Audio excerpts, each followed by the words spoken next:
आत्मनः तुष्टिरेवच, स्वतःच्या आत्म्याचं समाधान किंवा मनशांती ज्याला आपण म्हणतो, या शांतीसाठी सगळं जग आज अस्वस्थ आहे, ही शांती मिळवण्याकरता. आणि हे समाधान, ही शांती, हे सुख जर कुठे मिळेल तर वैदिक परंपरेने सांगितलेल्या उपासनेमध्ये. मग ती उपासना कशी आहे श्रोते हो?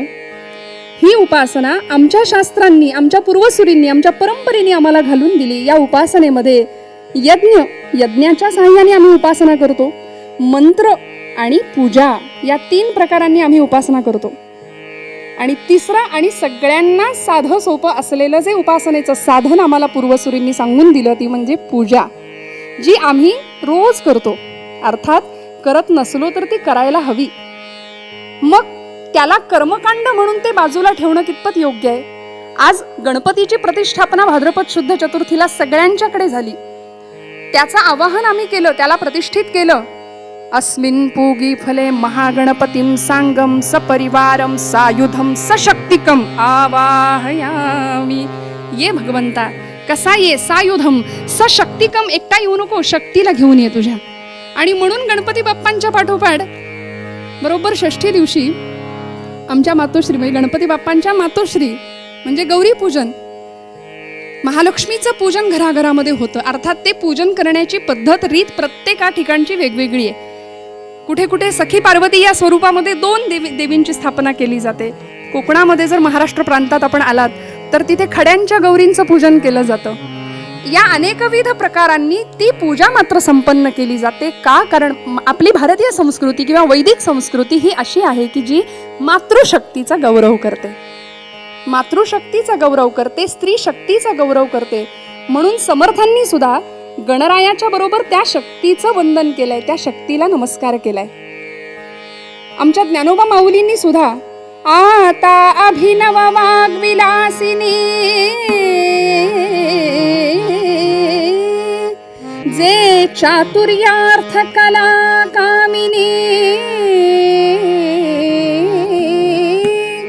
ते शारदा विश्वमोहिनी नमिली मिया.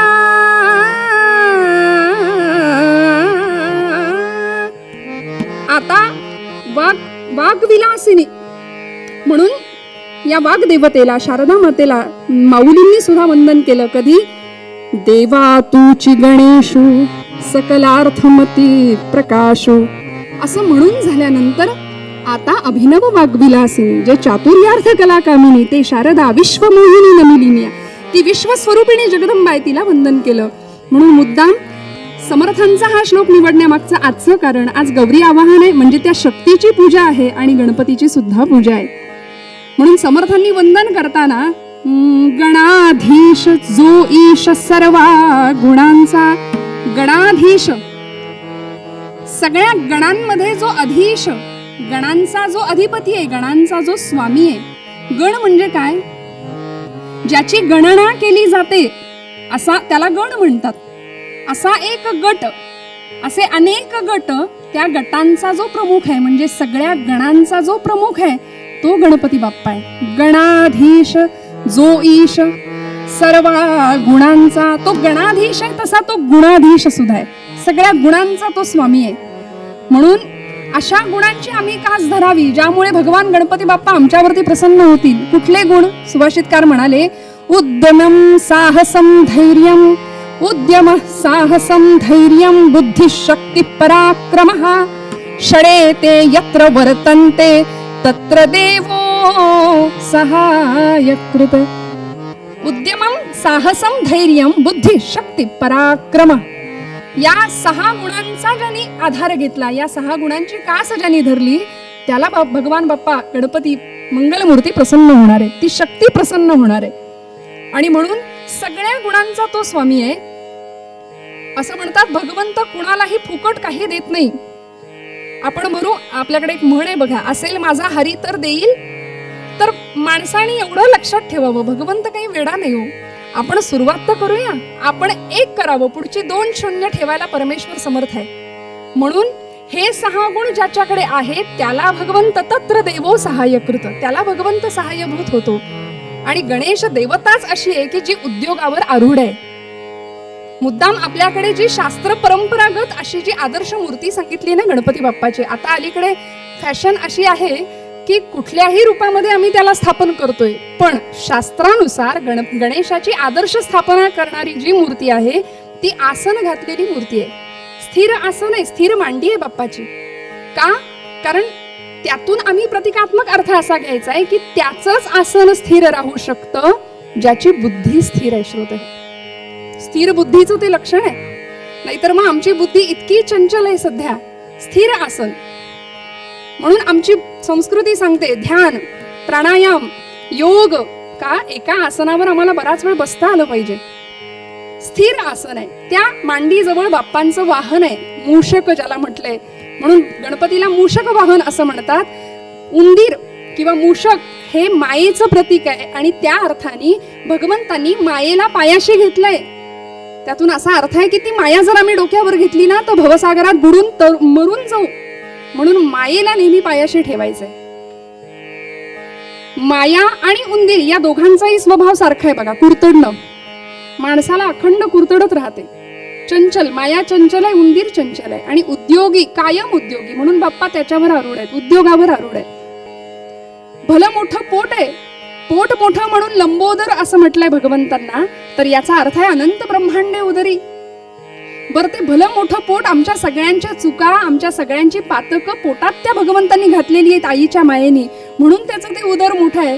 आणि ते उदर भगवंतांनी नागपाशाने बांधून ठेवलेलं आहे. म्हणून आपण म्हणतो लंबोदर पीतांबर फणीवर बंधना. बंधन आहे नागपाशाचं पोटाला केलेलं. आणि त्यानंतर त्या पोटावरती भली मोठी सोंड आहे, ज्याला वक्रतुंड असं म्हटलंय आपण. आता सोंड वाकडी म्हणून वक्रतुंड का हो? नाही, वक्रगतीने जाणाऱ्या माणसांना सरळ मार्गावर आणणारा असा तो वक्रतुंड आहे, शासन करणारा आहे प्रसंगी, म्हणून वक्रतुंड. एकंदर शरीराच्या मानाने डोळे अत्यंत बारीक आहेत भगवंतांचे. सूक्ष्म दृष्टी, ज्याला आपण फेस रिडिंग म्हणतो ना, चेहरा पाहून स्वभाव किंवा जातक वर्तवणं, असं एक शास्त्र आहे. मग ज्यांचे डोळे अत्यंत सूक्ष्म बारीक असतात ना, ते दूरदृष्टीचं लक्षण आहे. भगवंत आम्हाला या निमित्ताने सांगतात की जगाकडे डोळसपणे पहा, दूरदृष्टीने वर्तन करा. आणि एकंदर शरीराच्या मानाने, आता ते गजमस्तक असल्यामुळे भले मोठे कान, ज्याला सुपासारखे कान असं आपण लहान मुलांना सांगतो. सुपाचा गुणधर्म आहे. कॉन्व्हेंट मधल्या मुलांना किंवा इंग्लिश माध्यमाच्या मुलांना जर सूप म्हटलं तर ते सूप आता बघायलाही मिळत नाही अशी परिस्थिती आहे. पण वास्तविक सूप, गणपतीचे कान सुपासारखे असं म्हटलं की तो लहान मुलगा म्हणतो how it is possible, because soup is liquid. कारण ते पिण्याचं सूप त्याला माहितीये, पाखडायचं सूप कोणी बघितलंय. पण सुपाचा गुणधर्म असा आहे की जे असार आहे ते टाकून द्यायचं, टरफल टाकून द्यायचं, आणि जे सत्व आहे, सार आहे, ते जवळ करायचं. आमचं ऐकणं, आमचं श्रवण हे असं असलं पाहिजे गणपतीच्या कानांसारखं, सुपासारखं. जनी निंद्यते सर्व सोडून द्यावे, जनी वंद्यते सर्व भावे करावे.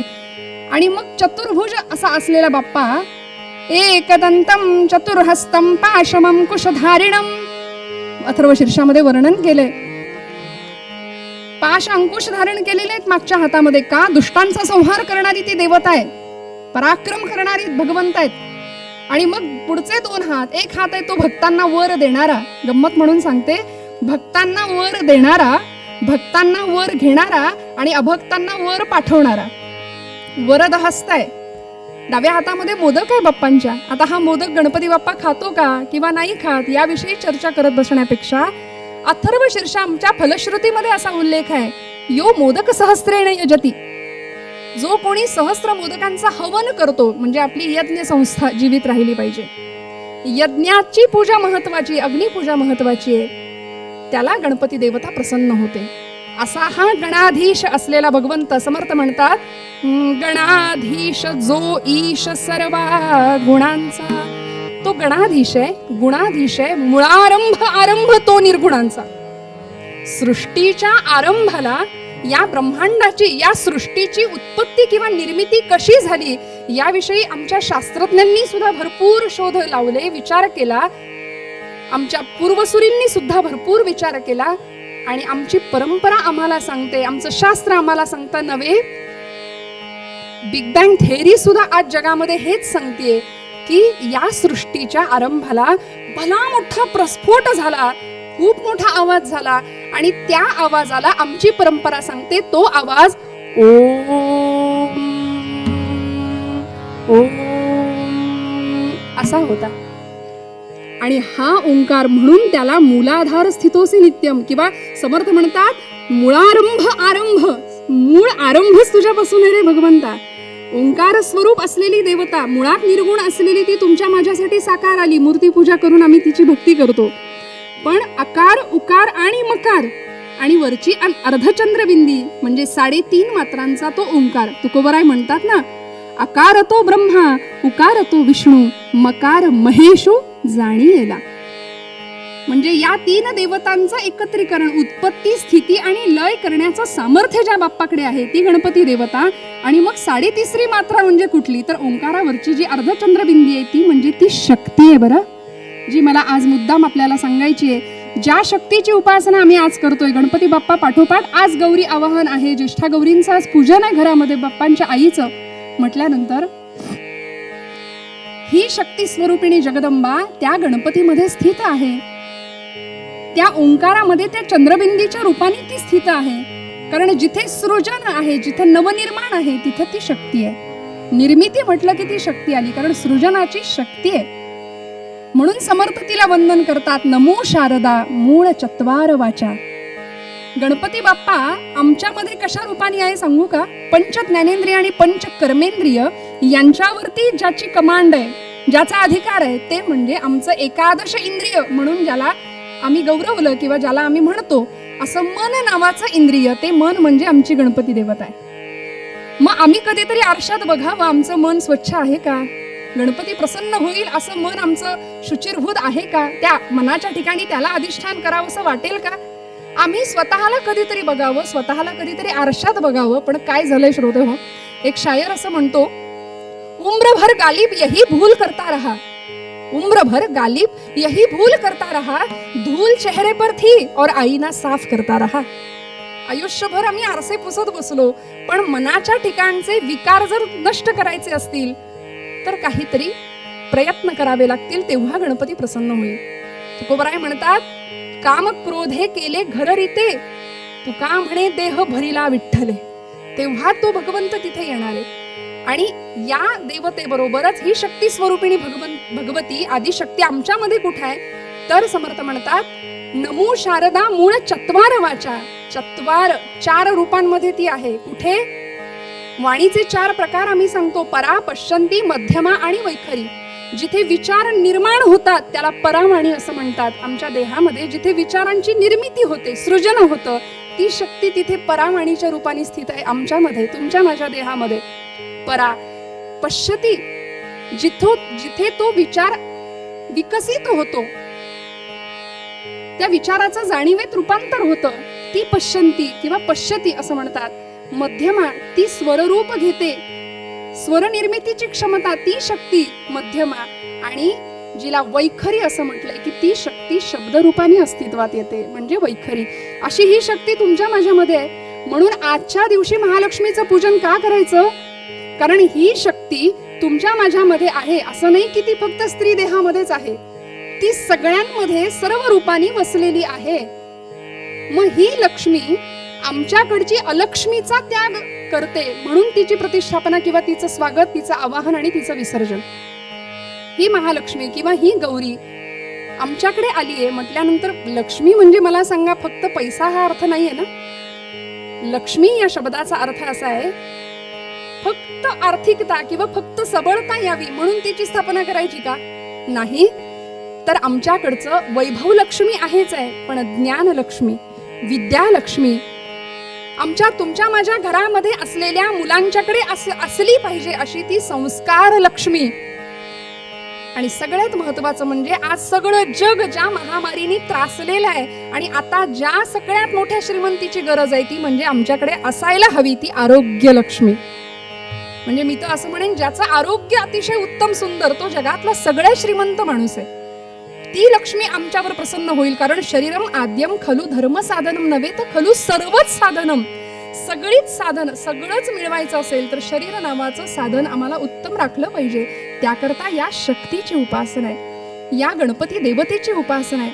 आणि ही शक्ती कशी आहे तिला जर जाणून घ्यायचं असेल तर काय करावं लागेल? त्याकरता आम्हाला ही पूजा करावी लागेल. आमच्यातली शक्ती जाणून घ्यावीच लागेल. पण समोर असलेल्या गणपती देवतेकडे आम्ही त्या भावनेने ज्यावेळी पाहतो त्यावेळी ती भावना आम्हाला फलद्रूप होते. भगवंत प्रसन्न झाल्याशिवाय राहत नाही. शक्ती स्वरूपाला वंदन करायचं आजच्या दिवशी, म्हणून उत्तर रंगामध्ये याच आशयाने अशी एक शक्ती स्वरूपिणी या भारत भूमीला लाभली की जिने भल्या भल्या पुरुष संस्थानिकांनी इंग्रजांपुढे माना तुकवल्या, पण ही रणचंडी होऊन त्यांचा कर्दनकाळ होऊन त्यांच्या समोर उभी ठाकली. अशा एका शक्ती स्वरूपिणीचं रणमर्दिनीचं चरित्र वीरश्रीनी रंगलेलं थोडक्यात आपण उत्तर भागामध्ये बघूया. पूर्वरंगामध्ये मी इथेच थांबते. ग मदनी धा म पद ग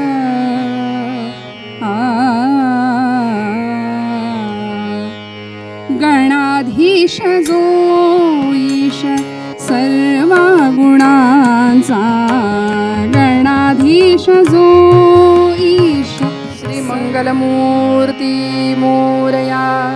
जय जय रघुवीर समर्थ. आमच्या या कीर्तन सेवेसाठी नादब्रह्म, स्वरब्रह्म आणि शब्दब्रह्म असा त्रिवेणी संगम झाला तर कीर्तनामध्ये साक्षात परब्रह्म साकार होतं. ती रंगदेवता प्रसन्न होते. आणि या परब्रह्माला साकार करण्याकरता श्रोते तुम्ही जगदीश मूर्ती, श्रोत्यांच्या रूपात आम्ही परब्रह्माला पाहतो, भगवंताला पाहतो. आणि आजच्या आपल्या श्लोकाची रचना सुद्धा अशीच आहे ना. गणाधीश जो ईश सर्व गुणांचा. गणपती ही ईश्वराची प्रेरणा, मायेची कृपा म्हणजे शारदेची म्हणजे आदिशक्तीची कृपा. आणि आम्हाला पोहोचायचंय कुठं तर या श्लोकाचं वर्म गमू पंथ अनंत या राघवाचा. राघव म्हणजे साक्षात परब्रह्म स्वरूप असं समर्थांना म्हणायचंय.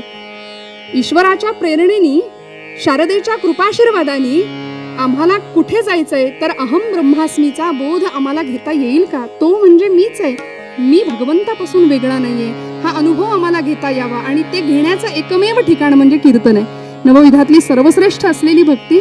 आणि या आमच्या कीर्तन सेवेसाठी आज संवादिनीच्या साथीसाठी माझे यजमान स्वतः कौस्तुभ परांजपे उपस्थित आहेत. आणि तबल्याच्या साथीला आमच्या भाग्याने आज आम्हाला प्रख्यात तबलावादक आदरणीय मिलिंद तायवाडे सर उपस्थित आहेत.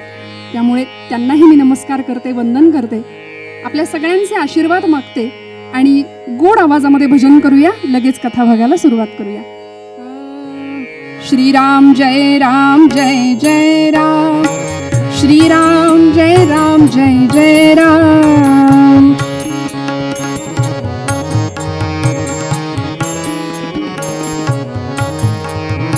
श्रीराम जय राम जय जय राम, श्रीराम जय राम जय जय राम. प्रचंड शांतता दरबारामध्ये पसरलेली आहे. बरं किती टाचणी पडली तरी खणखण आवाज आला पाहिजे एवढी शांतता. मान्यवर नागरिक दरबारामध्ये उपस्थित आहेत. त्या नगरीचे नागरिक दरबारामध्ये उपस्थित आहेत. आणि इंग्रज सरकारचा एक वकील आपल्या हातामध्ये लखोटा घेऊन दरबारामध्ये आलाय. तो लखोटा रामचंद्र पंत अमात्यांच्या हातामध्ये दिला गेला. प्रत्येक उपस्थिताचं काळीज असं धड धड धड धड करतंय. काय असेल लखोट्यामध्ये मजकूर, काय लिहिलं असेल लखोट्यामध्ये, निकाल काय असेल कंपनी सरकारचा. आणि त्या मेजर एलिसच्या लखोट्याचा मजकूर आणि त्या मजकुराचा आशय एकच होता, दत्तक विधान नामंजूर आणि झाशी संस्थान खालसा. चिकाचा पडदा टर्र दिशी फाटला आणि पडद्यामागून आवाज आला, खामोश, मेरी झाशी नहीं दूंगी. म्हणून सगळ्या इंग्रज सरकारला थरकाप उडावा अशा शब्दामध्ये ठणकावून सांगितलं, मी माझी झाशी देणार नाही. होईल खालसा झाशी की दत्तक होईल मान्य, होईल खालसा झाशी की दत्तक होईल मान्य. आशा की भव्य निराशा, प्रश्न हाची चिंताजन्य.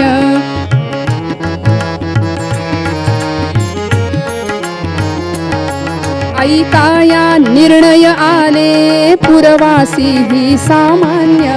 ऐकाया निर्णय आले. सगळी झाशी नगरी जमली दरबारामध्ये. काय असेल काय असेल काय असेल. आणि लखोट्याचा आशय कळाला. दत्तक विधान नामंजूर आणि झाशी संस्थान खालसा केलंय. मात्र चिकाचा पडदा फाडला. आपल्या दत्तक पुत्र दामोदराला मांडीवर घेतलं होतं, बाजूला ठेवलं. तिथून एक झेप घेतली.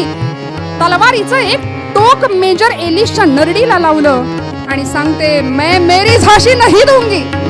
खालसा जाहली झाशी, झोंबले शब्द राणीसी. बोलली रेसिडेन्साशी, देणार नाही कोणाशी. आवडती माझी झाशी, देणार नाही कोणाशी.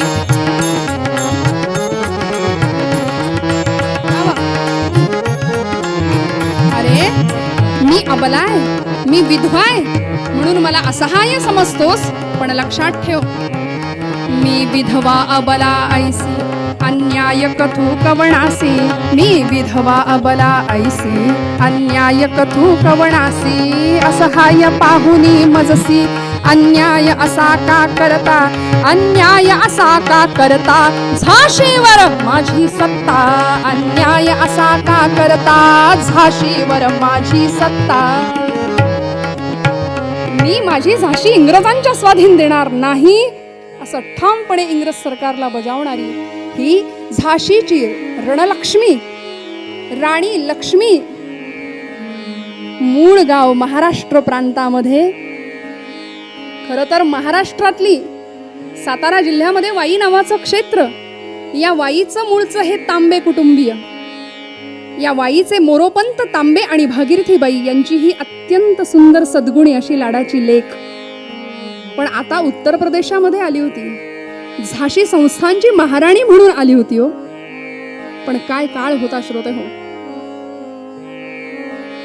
इंग्रजांनी 16व्या शतकापासूनच भारतामध्ये आपले पाय रोवायला सुरुवात केली. नवे भारतीयांचा स्वाभिमान स्वतःच्या टाचेखाली तोडवायला सुरुवात केली. येताना रिकाम्या आगबोटी आणल्या होत्या, जाताना इथलं सगळं भरभरून न्यायला लागले. आणि बघता बघता 18वं शतक उजाडलं. या 18व्या शतकामध्ये लॉर्ड डलहौसी नावाचा एक इंग्रज गव्हर्नर, त्यांनी असं धोरण सुरू केलं होतं की भारतातली सगळी संस्थानं खालसा करायची. इंदोरचं होळकर संस्थान, धारचं पवार संस्थान, साताऱ्याचं औंध संस्थान एक एक एक एक खालसा होत गेली. आणि पुण्यामधली पेशवाई सुद्धा बुडाली. परवशता पाश दैवे ज्याच्या गळा लागला, असुनी खास मालक घरचा म्हणती चोर त्याला. परवशता पाश दैवे ज्याच्या गळा लागला. परवशता पाश दैवे ज्याच्या गळा लागला. परवशता पाश दैवे ज्याच्या गळा लागला. परवशता पाश दैवे ज्याच्या गळा लागला.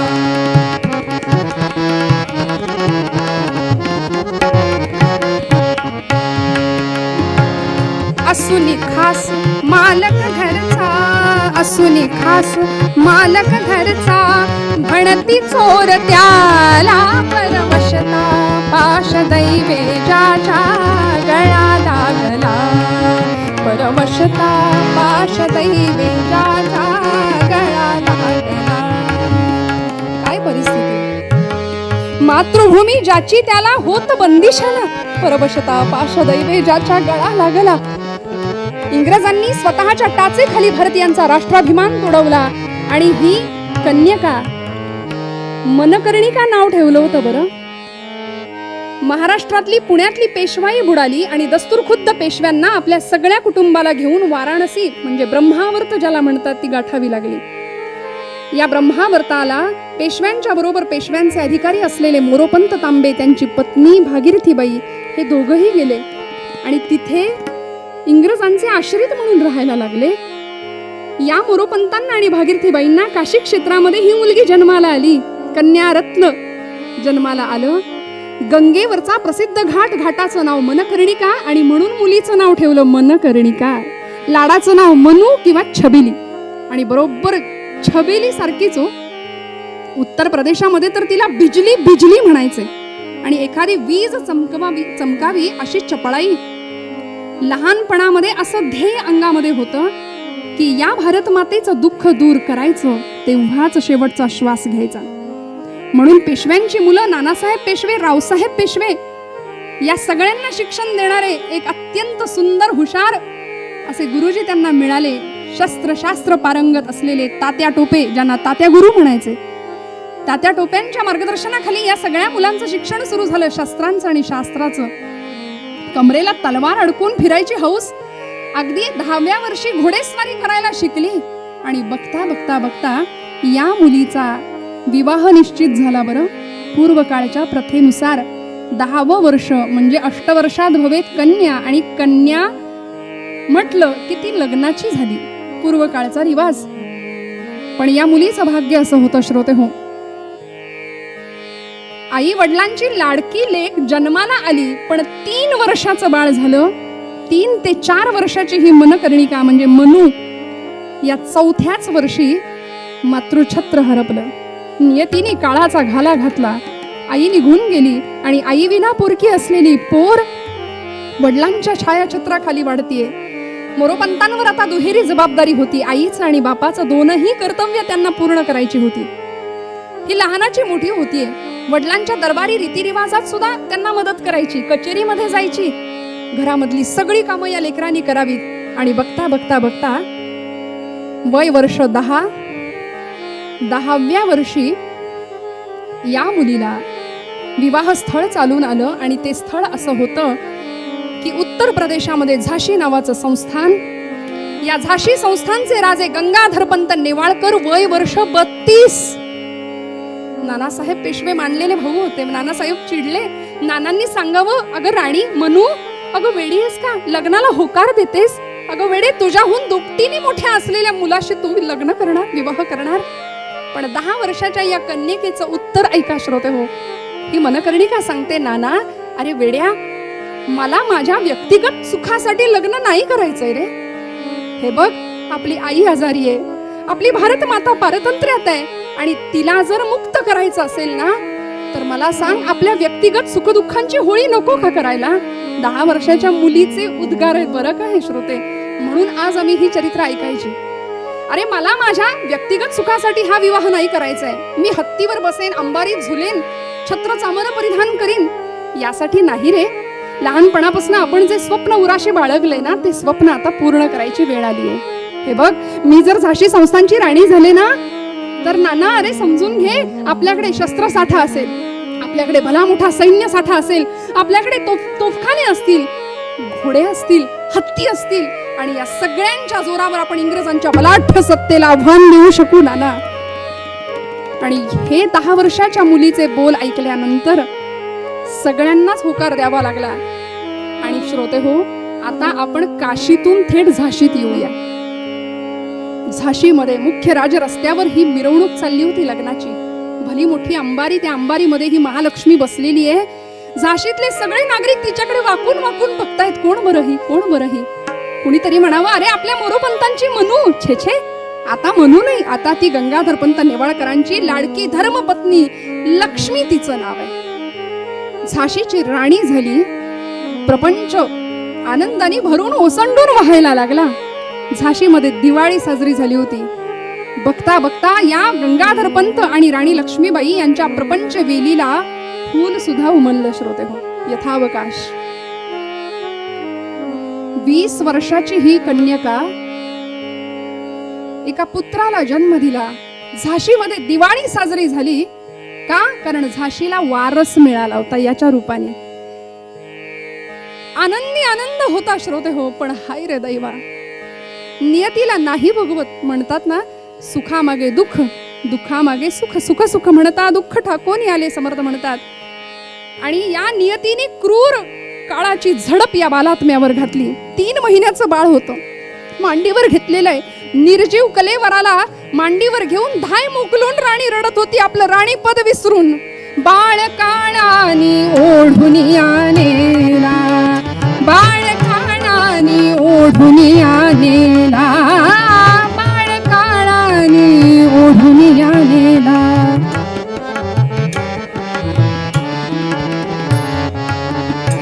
दशरथाचे परिपुत्र शोक झाला, दशरथाचे परिपुत्र शोक झाला. विकल झाला आक्रमी मृत्यू पंथ, विकल झाला आक्रमी मृत्यू पंथ. म्हणे माझे ऐश्वर्य राज्य व्यर्थ, म्हणे माझे ऐश्वर्य राज्य व्यर्थ, म्हणे माझे ऐश्वर्य राज्य व्यर्थ. 3 महिन्याचं बाळ निघून गेलं. दुःखाचा डोंगर कोसळला, कारण याच्या जन्मामुळे इंग्रजांच्या सत्तेला आव्हान देण्याचे मनसुबे आखले होते. पण दुर्दैव, मुलाच्या निधनानंतर 2च वर्षात श्रोते हो गंगाधर पंत नेवाळकर स्वर्गवासी झाले. आधीच पुत्र निधनानं जखमी असलेल्या काळजावरती नियतीनं दुसऱ्यांदा प्रहार केला आणि आता पती निघून गेला. 22व्या वर्षी वैधव्य समोर आलं. पण तिचं मन तिला पुन्हा सांगत होतं की राणी, व्यक्तिगत सुख दुःख कुरवाळत बसायला तुला हे महाराणी पद मिळालेलं नाहीये.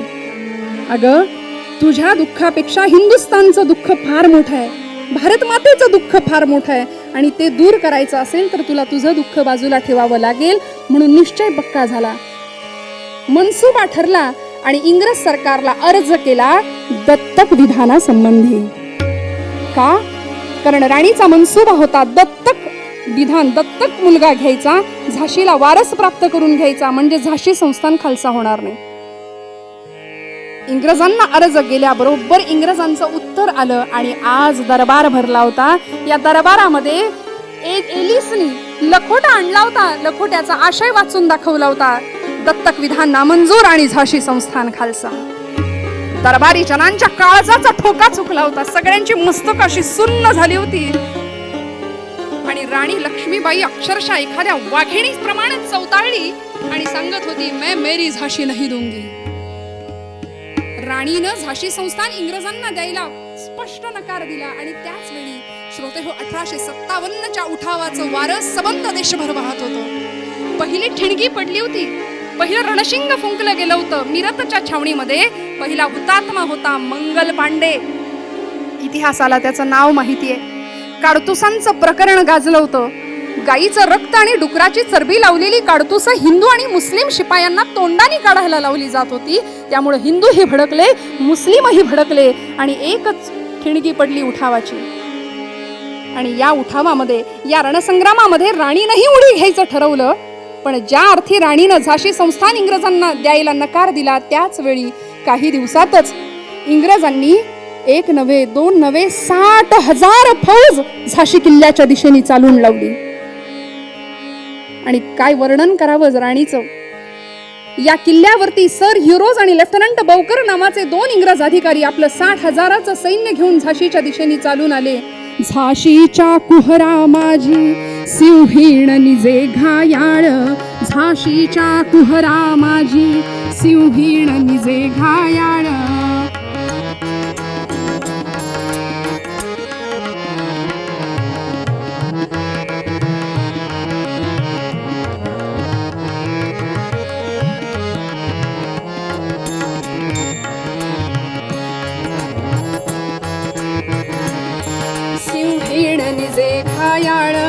गर्जना उठे भवताली स्वातंत्र्य संगरी काळ, लावा या भाग्य कसाला तेजस्विनी करी कल्लोळ.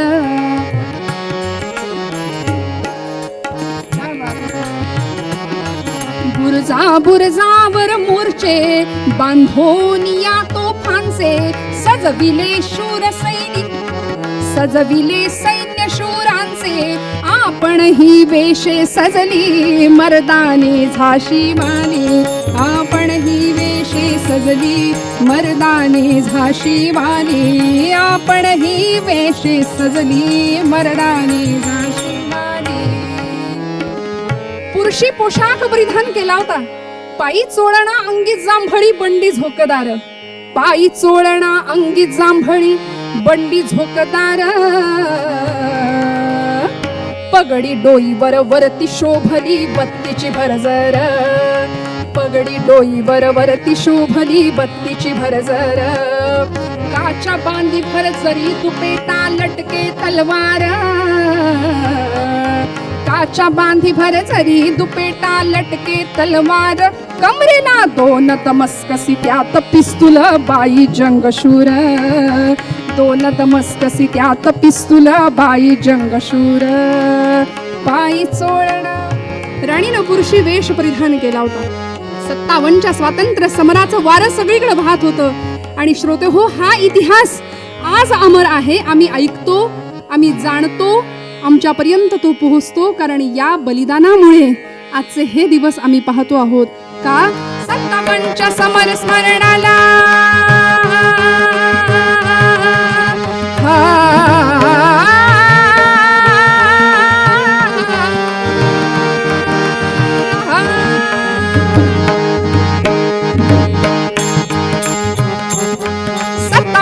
समर स्मरणाला, 57च्या समर स्मरणाला, 57च्या समर स्मरणाला पेटल्या ज्वाला, पेटल्या ज्वाला, चमकली झाशीवाली समरात, चमकली झाशीवाली समरात, वीज जशी चमके आसमानात, हा वीज वीज जशी चमके आसमानात, हा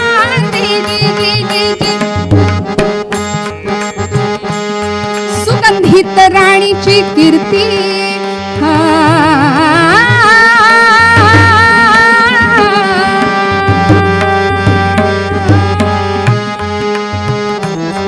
सुगंधित राणीची कीर्ती, पूजनीय मूर्ती स्वराज्य कीर्ती, चला हो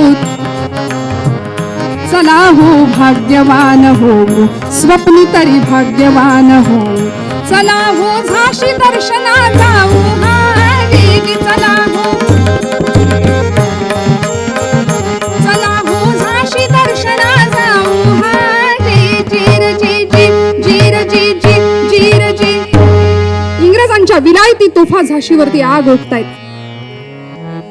राणी आपल्या 2000 स्त्रियांची पलटण उभी केली आहे. 2000 स्त्रियांची पलटण राणीने उभी केली होती. का? स्त्री शक्तीचं हे प्रदर्शन होतं. बरं, स्त्री असहाय्य नाहीये, तिच्यामध्ये शक्तीचा वास आहे हे स्वतः तर सिद्ध करतच होती. आणि त्याचबरोबर जिगरबाज मैत्रिणी अशा काही जमवल्या 2000 स्त्रियांची पलटण. आणि ती पलटण पुढे आम्हाला सुभाषचंद्र बोसांच्या सैन्यामध्ये दिसली. बरं, राणी लक्ष्मीबाई रेजिमेंट, या राणी लक्ष्मीबाईने तो पाया रोवला होता हिंदुस्थानच्या स्वातंत्र्याचा. स्त्रियांची पलटण उभी केली. शूरवीर सैनिकांचं सामर्थ्य पणाला लागलं होतं. आणि यावेळी इंग्रजांची फौज किल्ल्याला भिडली होती. हाहाकार झाला होता. सगळीकडून आगीचे लोळ उठत होते. राणी या बुरुजावरून त्या बुरुजावर, या तटावरून त्या तटावर धावत होती. प्रत्येक शिपायाला प्रोत्साहन देत होती. समोर येईल त्या शिपायाला, इंग्रज अधिकाऱ्याला कंठस्नान घालत होती. एक क्षण असा आला की तिला कळालं इंग्रजी फौज पळून गेली. वास्तविक इंग्रजांनीच ही अफवा उठवली होती भारतीय सैन्यामध्ये, झाशीच्या सैन्यामध्ये. पण ही अफवा राणीच्या कानावर आली. तिला खरं वाटलं. आणि दुर्दैवानी गेले कित्येक दिवस रक्तानं माखलेली न्हायलेली राणी आज पहिल्यांदा महालामध्ये गेली. आपला केशसंभार उधवला, गरम पाण्याने स्नान केलं आणि केशसंभार उधवत बसलेली आहे. विचारचक्र वेगाने फिरतंय. काय होईल माझ्या झाशीचं? माझ्या पतीला प्राणापलीकडे हे प्रिय असलेली झाशी, काय होईल भविष्य या झाशीचं? असा विचार करत असताना तिची एक दासी अक्षरशः महालामध्ये धावली. अंगावर कोसळली, रक्तानं माखलेली होती. राणीसाहेबा दगा झाला, राणीसाहेबा घात झाला. दुलाजी ठाकूर नावाचा राणीचा एक विश्वासू सरदार होता. तो दुर्दैवानं इंग्रजांना फितूर झाला. श्रोते हो, फितुरीचा रोग फार राष्ट्रघातकी. आमच्या भारतीय स्वातंत्र्याला जो रोग लागला ना इतिहासाला, तो म्हणजे फितुरीचा. दुर्दैवानं त्याची फळं आज तुम्ही आम्ही सुद्धा भोगतो आहोत की काय असं म्हणावं लागेल. निष्ठावान सैनिकांची कमतरता होती असं नाही, पण हजारोंच्या नेकीवर एकाची हरामी पाणी फिरवत होती. इंग्रजांचं गौरवर्णी त्या देहामध्ये काळ्या कभिन्न नागाचं रक्त वाहतंय याची जाणीव आमच्या हिंदुस्थानातल्या स्वार्थी आणि मतलबी लोकांना नव्हती. त्यामुळे फितुरी होत होती. राणीला नाव कळालं मात्र तळपायाची आग मस्तकाला गेली. ताडकन उठली, आपला बुचडा बांधला आणि एखाद्या वाघिणीने जशी गुहेतनं झेप बाहेर घ्यावी तशी गेली. रात्रीच्या 1:30-2च्या अंधकारामध्ये कोण कुणाशी लढत होतं कुणाला कळत नव्हतं.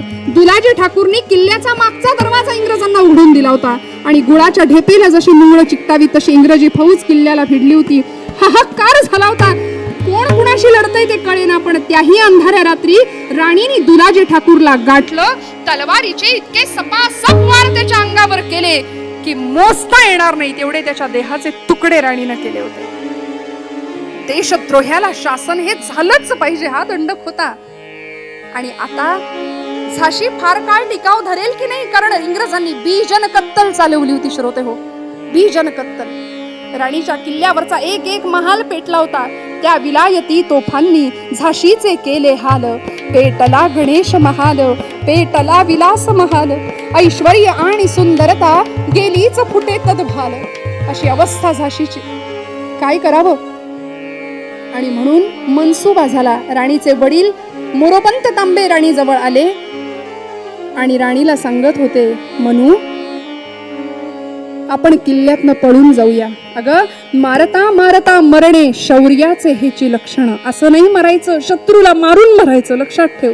म्हणून ज्या बाजूला इंग्रजी फौजेचा पहारा ढिला होता त्या बाजूला ही सगळी फौज आली आणि इंग्रजी फौजेला कळायच्या आत इशारा झाला आणि राणीसह 80 वीर घोड्यासह तटावरनं खाली. यावेळी राणीने राजरत्न नावाचा तिचा घोडा घेतला होता. एका वस्त्रामध्ये पाठीशी आपला दत्तक पुत्र दामोदर त्याला बांधलं होतं आणि 80 वीर राणीसह तटावरनं वेढ्या पलीकडे निघाले होते. याच वेळी श्रोते हो, लक्ष्मीचा धैर्य तट अढळ, झाशीचा तट जरी ढळला, तन निश्चय बुरुज न हाले, एक एक बुरुज ढासळाला. निश्चयाचा बुरुज पक्का होता, अढळ होता. म्हणून झाशीच्या किल्ल्याची वेस ओलांडणार ही सगळी मंडळी. एवढ्यात मोरोपंतांच्या पायाला इंग्रजांची मर्मभेदक गोळी लागली. वडील घोड्यावरनं पडता पडता अलगद राणीनं धरलं. सांगते, बाबा माझ्या घोड्यावर बसा. मोरोपंत म्हणाले, नाही म्हणू, आपल्या दोघांचं वजन घोड्याला पेलणार नाही, तू जा पुढे. पण नाईलाज झाला, शेवटी जावं लागलं आणि त्या निर्दयी इंग्रजांनी मोरोपंतांना झाशीच्या किल्ल्याच्या दरवाजाला फासाला लटकवलं. श्रोते हो, राणी धावत होती. झाशी ते कालपी 112 मैलांचं अंतर कापलं. मागे दामोदराला बांधलेलं आहे. जीवाच्या आकांताने घोडे पळत होते. राजरत्न चौखूर धरत होता. काय वर्णन आहे आमच्या इतिहासाचं. ही राणी आणि हाच तिचा तो आवेश. हा पुतळा महाराष्ट्रामध्ये, पुणे प्रांतामध्ये नव्हे, पुणे शहरामध्ये बालगंधर्व रंगमंदिरासमोर झाशीच्या राणीच्या पुतळ्याचं दर्शन होतं. श्रोते हो, का? कारण ज्या स्त्रीनी पुरुषांनी कसा पराक्रम गाजवावा, पुरुषांनी कसं सामर्थ्य दाखवावं हे शिकवलं ती झाशीची राणी. आणि ज्या पुरुषांनी स्त्रीनी कसं लाजावं, स्त्रीनी कसं असावं हे शिकवलं ते बालगंधर्व म्हणजे नारायण श्रीपाद राजहंस. दोघंही समोरासमोर आहेत. ही खासियत आहे. असा आवेश होता राणीचा. शत्रूची विजयी टोपी टापेने उडवून दिधली, उतरली नशात चढलेली, प्रबळातून आवला गेली. 112 मैलांचं अंतर काढलं. यामध्ये सुद्धा अनेक अडचणी आल्या होत्या. 1:30-2चा अंधकार. भांडेर नावाचं गाव लागलं होतं. मागून आवाज आला, आई आई मला भूक लागली ग, खायला देशील का काहीतरी. मागे बांधलेला दामोदर भुकेनं कासावीस झाला होता, पण त्याला घास कुठे मिळेल म्हणून गावामध्ये चौकशी केली. भांडेर नावाचं गाव होतं. तो घोडा आतमध्ये नेला. शत्रूचा चौक्या लावायला सांगितल्या आणि शत्रूचा सुगावा लागताच इशारा द्या असं सैनिकांना सांगितलं. गावाचा शोध घेतीये, पण सगळीकडे बीजन कत्तल इंग्रजांनी चालवलेली आहे. एका वाड्याजवळ गेली. वाड्याच्या दाराला थाप मारली. दार उघडता का? माझ्या बाळाला भूक लागलीये, काहीतरी खायला द्याल? दरवाजा नाही उघडला गेला. श्रोते हो, पण काही क्षणानंतर वाड्याचा दरवाजा किलकिला झाला. हात बाहेर आला. हातामध्ये द्रोण होता. द्रोणामध्ये दूध भात होता. राणीनं झडप घेतली. दूध भाताचा द्रोण घेतला आणि कालवायला लागली बाळाला भरवण्याकरता. पण त्याच वेळी राणीच्या कपाळावरच्या जखमेचं रक्त आणि दामोदराच्या तोंडातली लाळ त्या भातामध्ये पडली. रक्त मिश्रित भाताचा घास भूमीला अर्पण केला आणि घास भरवायला लागली. एवढ्यात कांशिलाला थंडगार स्पर्श झाला. राणी साहेब हँड्स अप. राणी घेरली गेली होती.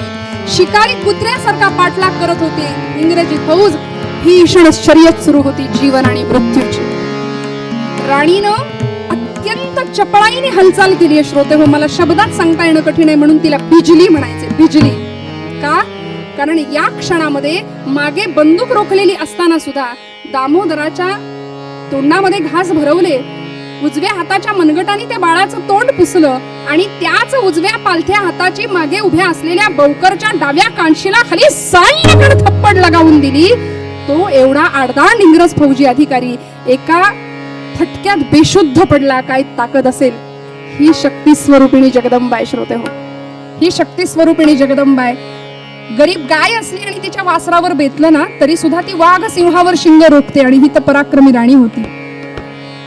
असे अवर्णनीय पराक्रम गाजवत राणी निघाली. कालपी गाठली.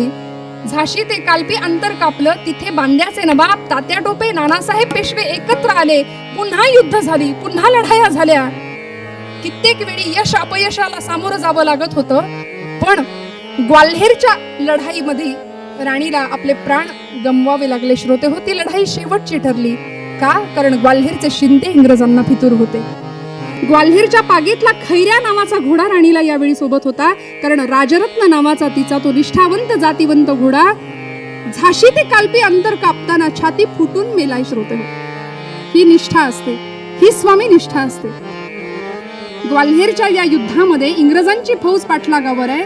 एक पाण्याचा ओढा समोर आला आणि ते जनावर मागे फिरलं नव्हे. राणीचं दुर्दैव आडवं आलं होतं.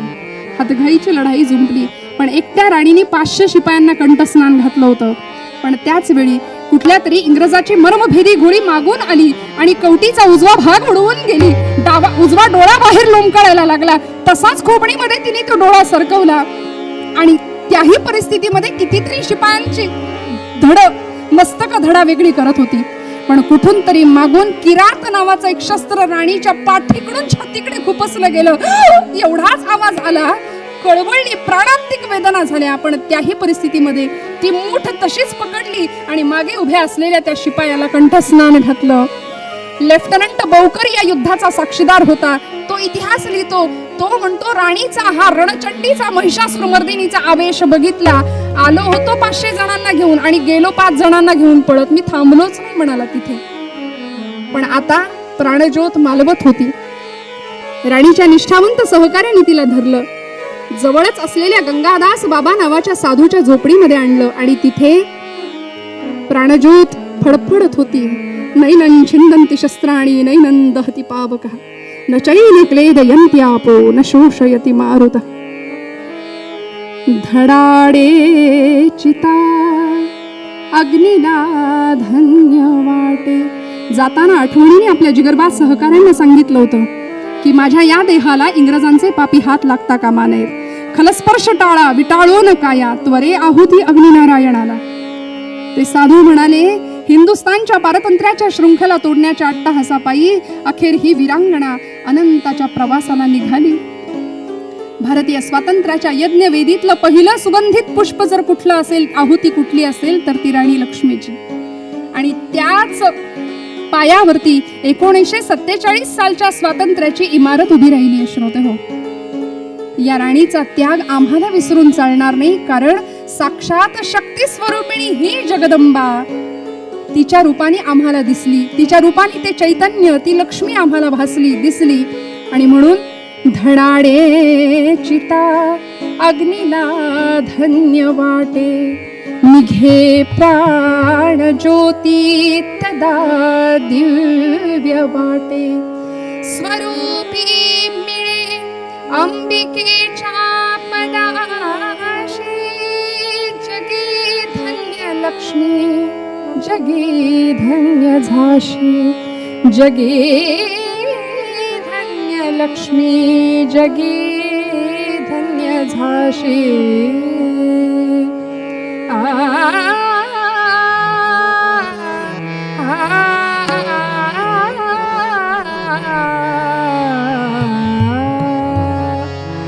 झालेली सेवा भगवंत चरणावर अर्पण करते.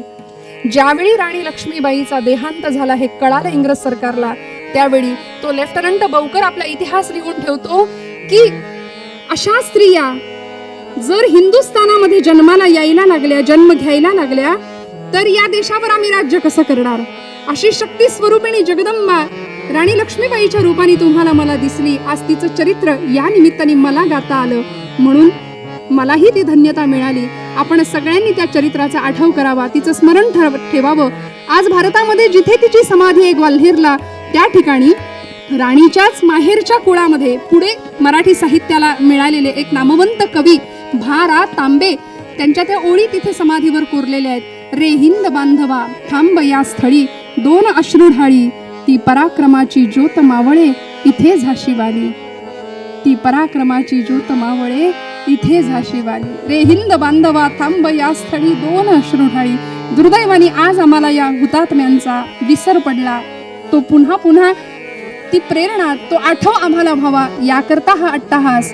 आणि म्हणून समर्थ गणरायाबरोबरच त्या शक्ती स्वरूपाला सुद्धा नमन करतात. नमो शारदा मूळ चत्वार वाचा. ती शारदा, ती शक्ती स्वरूपिणी, ती विश्वमोहिनी जगन्माता, ती माझ्यामध्ये सुद्धा आहे. फक्त तिला आम्हाला ओळखावं लागेल, तिला जाणून घ्यावं लागेल. कशाच्या आधाराने? बस गणेशाची आणि त्या शक्तीची उपासना. झालेली सेवा भगवत चरणावर समर्पित करते. गणाधीश जो येश सर्वा गुणांचा, गणाधीश जो येश सर्वा गुणांचा.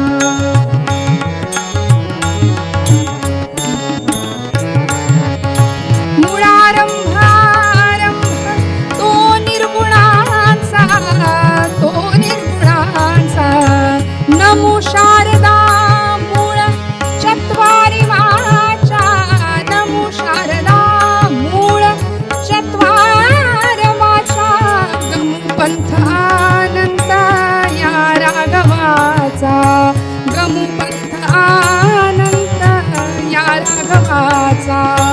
गणाधीश जो ईश सर्वा गुणांचा, गणाधीश जो ईश, गणाधीश जो ईश, गणाधीश जो ईश सर्वा गुणांचा. पंढरीनाथ महाराज की जय. पुंडलिकावरदे हरिविठ्ठल श्री ज्ञानदेव तुकाराम. पंढरीनाथ भगवान की जय. श्री मंगलमूर्ती मोरया. जय जय रघुवीर समर्थ. सदा सर्वदा योग तुझा घडावा, तुझे कारणी देह माझा पडावा. उपेक्षू नको गुणवंता अनंता, रघुनायका मागणेची आता. जय जय रघुवीर समर्थ.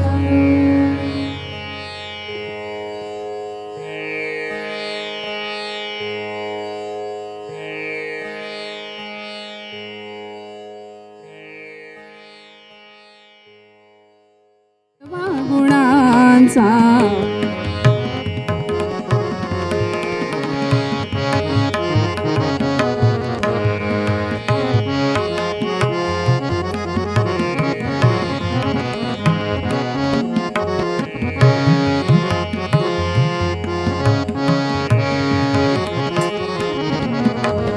गणाधीश जो ईश सर्वा गुणांचा.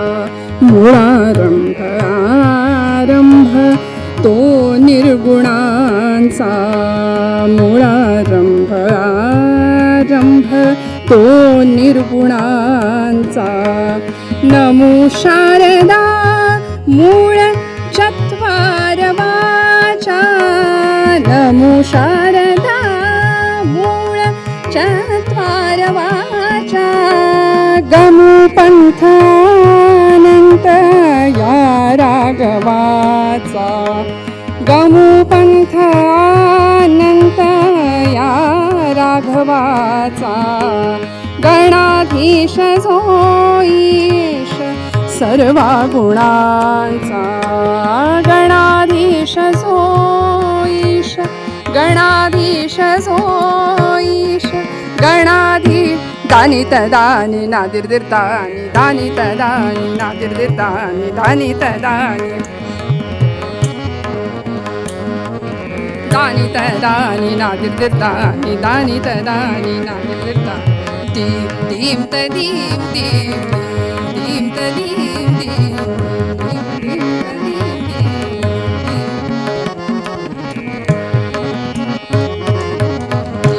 दीम तदीम दीम तनननननन तारे तदानी दानी तदानी नादिर्दिर्दानी दानी तदानी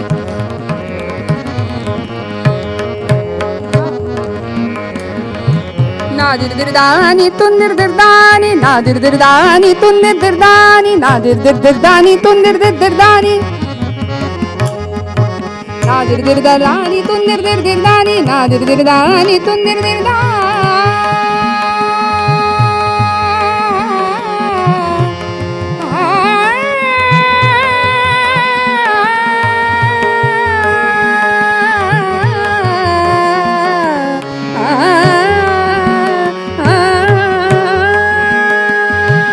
नादिर्दिर्दानी तुन्दिर्दिर्दानी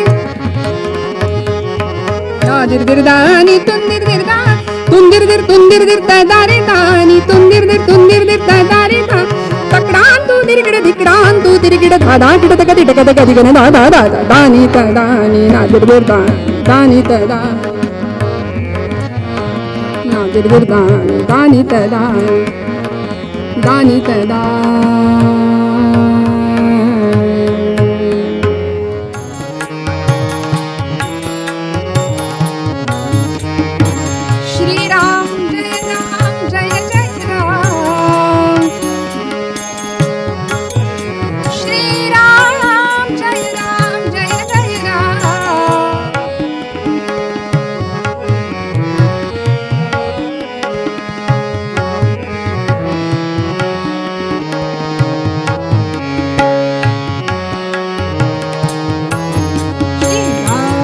जय राम जय जय राम श्री राम जय राम जय जय राम श्री राम क्या बात श्री राम जय राम जय जय राम श्री राम जय जय राम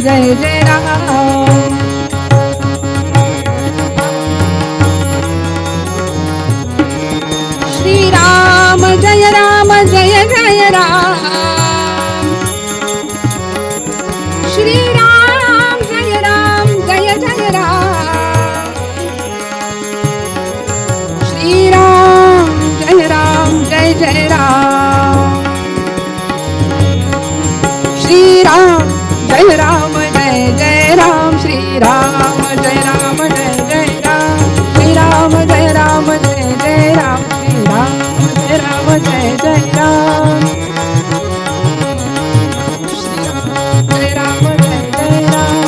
राम जय राम पुंडलिकावरदे हरी विठ्ठल श्री ज्ञानदेव तुकाराम पंढरीनाथ भगवान की जय मंगलमूर्ती मोरया जय जय रघुवीर समर्थ आर्य सनातन वैदिक हिंदू धर्म की जय जय जय रघुवीर समर्थ मंगलमूर्ती